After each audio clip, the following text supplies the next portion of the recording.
dan microelectronics dan rangkaian penemuan-penemuan teknologi canggih yang senantiasa mengalir di pasaran dunia, amat dikhawatirkan bahwa manusia yang begitu cerdas dan cemerlang akan kehilangan momentum sehingga tidak lagi dapat menguasai akibat-akibat dari ciptaannya sendiri. Sekarang kita sudah menyaksikan berbagai ancaman sebagai hasil pendewaan ilmu itu sendiri, antara lain perlombaan senjata dengan daya pemusnah maha dahsyat, bom atom, pengerusakan lingkungan dan menggundulnya planet bumi kita, efek rumah kaca hijau, menaiknya suhu bumi yang mengakibatkan pertambahan kenaikan permukaan laut beberapa sentimeter setiap tahunnya sebagai akibat mencairnya salju di Greenland dan Antartika, daerah kutub, dan timbulnya kota-kota raksasa atau mega cities yang tata kehidupan masyarakatnya sudah diwarnai dengan berbagai ketegangan sosial, polusi, kepadatan, kriminal, AIDS, narkotika, dan sebagainya. Demikian pula dengan ditemukannya struktur DNA pada tahun 1951, biologi telah menjadi primadona ilmu, terutama bioteknologi. Sejak diketahui bahwa DNA sebagai pembawa sifat atau otak dari sel yang memberi komando pada seluruh regulasi dan struktur sel di alam ini, rekayasa genetika telah berkembang amat pesat. Di atas kerangka itulah pada tahun 1997 yang lalu di Inggris berhasil dilakukan percobaan pertama tentang cloning pada domba yang telah tercatat sebagai penemuan paling spektakuler di penghujung abad ini. Pada tahun yang sama di Oregon, replikasi serupa ternyata berhasil dilakukan pada seekor monyet. Keberhasilan ini secara teoritis memungkinkan dilakukan replikasi serupa pada diri manusia yang tentu akan mengancam sendi-sendi akidah agama dan nilai-nilai kemanusiaan secara universal. Bapak Presiden dan Ibu Wakil Presiden yang saya muliakan serta hadirin yang berbahagia, jelaslah bahwa dengan hanya bimbingan otak dan penalaran ilmiah yang mengabaikan nur ilahi, kemajuan yang dicapai adalah kemajuan yang justru mengancam kemaslahatan manusia itu sendiri. Karenanya, sholat yang diturunkan Allah melalui Isra Miraj yang kita tengah peringati ini adalah untuk meningkatkan iman, kepekaan nurani, pikiran, indera kita dalam menghadapi perubahan-perubahan yang terjadi baik pada lingkup lokal, nasional, regional, dan global. Dalam berbagai tulisan ilmiah tahun-tahun terakhir ini yang membahas sensitivitas manusia dalam respon perubahan, sering dikutip analogi Charles Handy dalam bukunya The Age of Unreason yang bercerita tentang katak yang dimasukkan dalam panci yang bersuhu normal. Api dinyalakan dan panci itu dipanasi. Pada awalnya, kalau katak itu tidak diganggu, ia kelihatan cukup puas dan rupanya lingkungan barunya cukup menyenangkan baginya. Lambat laun, ketika suhu pun menaik mendekati titik didih, yang dialami katak itu adalah perubahan perilaku yang makin lama makin tidak tenang. Tetapi dengan tercapainya derajat air mendidih, katak atau kodok itu ikut terebus. Mengapa hal itu terjadi? Penyebabnya ialah mekanisme interiornya yang memonitor perubahan lingkungan yang mengancam nyawanya tidak berkemampuan merespon perubahan-perubahan yang terjadi secara amat pelan atau evolusioner. Eksperimen ini memberi pelajaran berharga kepada kita karena tidak mustahil bahwa spesies manusia dapat mengalami hal serupa dan menunjukkan perilaku yang sama dalam menghadapi berbagai kerawanan sosial, ekonomi, dan politik.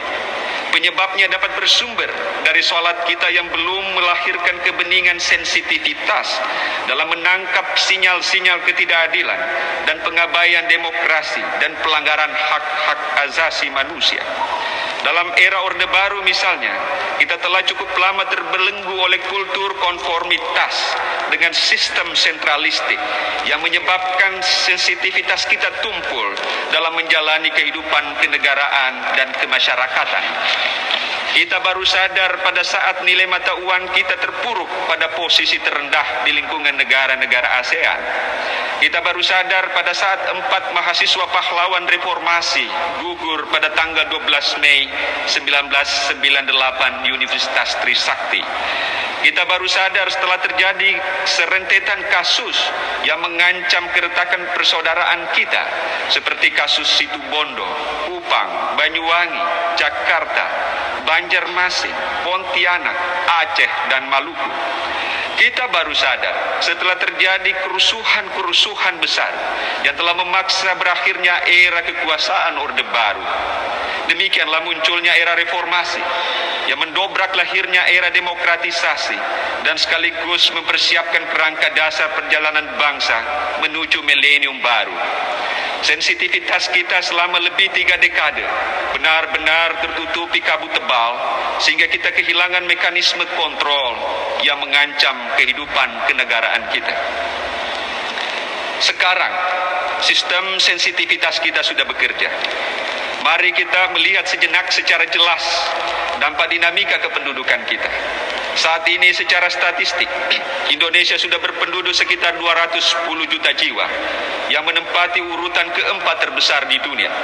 Jumlah ini akan meningkat terus dan diperkirakan mencapai 223,2 juta pada tahun 2005.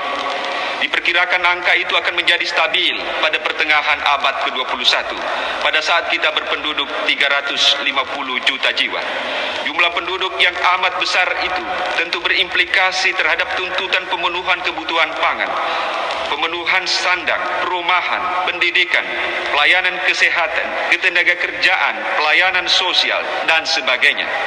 Secara bagaimana kita dapat mengembangkan struktur, mekanisme, dan pengolahan sistem ekonomi, pendidikan, kebudayaan, dan politik agar kita dapat mengendalikan semua implikasi tersebut tanpa menimbulkan gejolak-gejolak yang sulit diatasi. Dalam kaitan ini, agaknya mendesak pula dipikirkan tatanan kehidupan penduduk Pulau Jawa dalam era 25 tahun yang akan datang. Pada tahun 1985, Pulau Jawa telah tercatat sebagai salah satu pulau terpadat di dunia. Sulit dibayangkan akan bagaimana tekanan demografis ini terhadap tatanan kehidupan masyarakat di Pulau Jawa pada abad mendatang. Dengan luas hanya 6% dari seluruh wilayah Indonesia, dihuni 61% jumlah penduduk. Bapak Presiden dan Ibu Wakil Presiden yang saya muliakan dan hadirin yang berbahagia. Sekarang kita dengan 210 juta jiwa sudah berdiri di depan pintu gerbang abad 21. Sebentar lagi kita akan segera memasuki milenium baru. Di depan kita terbentang jalan panjang yang tidak mulus dengan tebing yang dalam menuju masyarakat yang dicita-citakan. Apabila kita lengah di tengah perjalanan ini, ikhtiar untuk mencapai tatanan masyarakat madani sebagai masyarakat maju, masyarakat mandiri, beradab, demokratis, agamis, menegakkan supremasi hukum, dan menjunjung tinggi hak-hak asasi manusia akan hanya jadi bayang-bayang fata morgana yang indah belaka. Apabila kita lengah, kita akan terperangkap pada alam keterbelakangan yang selanjutnya menciptakan ketergantungan dari negara-negara lain atau badan-badan multilateral. Ketergantungan dalam bidang moneter, ekonomi, sosial budaya, dan iptek sesungguhnya adalah wujud nyata dari kolonialisme dan imperialisme baru yang telah menggantikan kolonialisme dan imperialisme dalam bidang politik yang sudah semakin kecil skalanya di dunia sejak akhir 60-an. Melalui hikmah Isra Miraj ini, marilah kita mempererat semangat persaudaraan di antara kita untuk membendung merasuknya kolonialisme dan imperialisme baru itu. Rekonsiliasi berbagai perbedaan yang ada di kalangan kita perlu diupayakan secara maksimal. Perbedaan-perbedaan yang ada kiranya tidak memicu timbulnya rasa kecurigaan, kesalahpahaman, dan saling tidak percaya di antara kita. Sebaliknya, perbedaan-perbedaan itu perlu dinilai sebagai rahmat dan sunnatullah untuk membangun sinergisme baru dalam satu keutuhan bingkaian semangat Bhinneka Tunggal Ika, bagaikan keindahan pelangi dengan kombinasi berbagai perbedaan warna. Sinergisme baru itulah dengan semangat persaudaraan adalah satu-satunya benteng pertahanan yang kokoh untuk membendung imperialisme baru itu. Dengan semangat itu, mari kita memetik hikmah yang terkandung dalam setiap penunaian ibadah solat kita.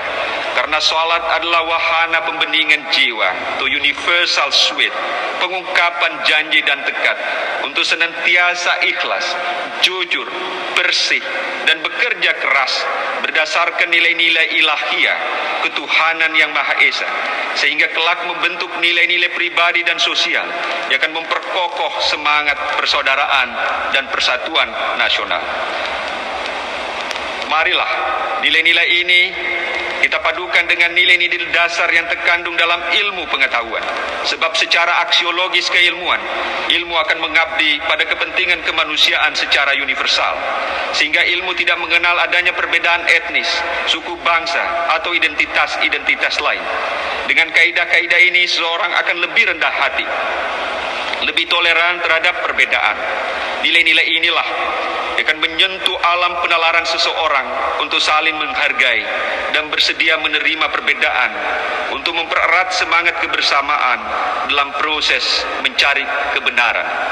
Mahatma Gandhi dalam proses pencarian kebenaran mengungkapkan bahwa we cannot say that we possess the truth and that our understanding of truth is the right one. We must develop the ability to look at everything from different perspectives and have the humility to understand that we could be wrong. Oleh sebab itu, melalui peringatan Isra Miraj, pertautan antara sentuhan-sentuhan nilai universal yang terkandung dalam ibadah salat yang menyentuh lubuk hati yang dalam dan nilai-nilai kebenaran ilmiah yang menyentuh alam penalaran, kita wujudkan tatanan masyarakat baru, masyarakat Madani Indonesia.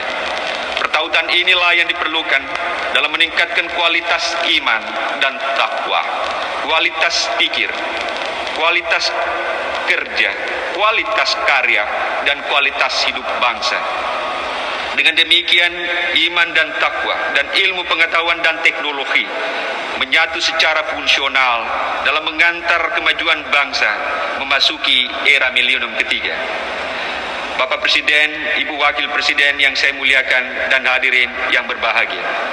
Akhirnya, dengan semangat pertautan salat dan ilmu pengetahuan dalam perspektif Isra Miraj sebagaimana telah diuraikan, marilah dengan jiwa besar kita saling memaafkan dan kembali mempererat tali silaturahmi, tali persaudaraan dan rasa cinta kasih di antara kita sesama bangsa Indonesia untuk bersama-sama membangun kearifan baru dalam menatap ke depan dengan penuh optimisme untuk mewujudkan masyarakat maju Indonesia. Semoga Allah Subhanahu wa Ta'ala senantiasa memberikan kesabaran dan keteguhan iman kepada kita semua dalam menghadapi berbagai ujian dan cobaan di saat-saat pergantian abad ini. Semoga kita dapat segera keluar dari segala macam bentuk krisis dan kesulitan dengan tegar, tanpa gejolak-gejolak sosial yang sulit dikendalikan.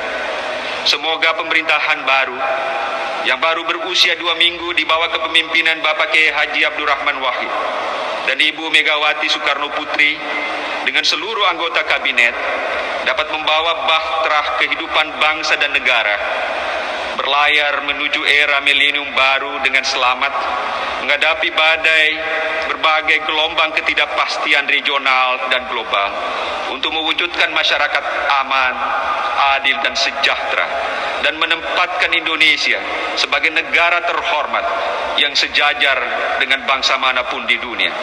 Amin. Rabbana la tuzigh qulubana ba'da idh hadaitana wa hab lana min ladunka rahmatan innaka antal wahhab. Wabillahi taufiq wal hidayah. Wassalamualaikum warahmatullahi wabarakatuh. Demikianlah saudara penonton, uraian hikmah Isra Mi'raj oleh Dr. Hafidz Abbas, pembantu Rektor 1 Universitas Negeri Jakarta atau yang dulu dikenal sebagai IKIP Jakarta. Dr. Abbas menyatakan bahwa dalam memasuki milenium baru, jalan panjang yang tidak mulus membentang di hadapan kita. Hendaknya kita berikhtiar untuk mencapai tatanan masyarakat madani sebagai masyarakat maju, mandiri, beradab, demokratis, dan agamis. Saudara penonton, kini kita akan bersama-sama mendengarkan sambutan Menteri Agama Republik Indonesia, Bapak Kiai Haji M. Tolhah Hasan. Assalamualaikum warahmatullahi wabarakatuh.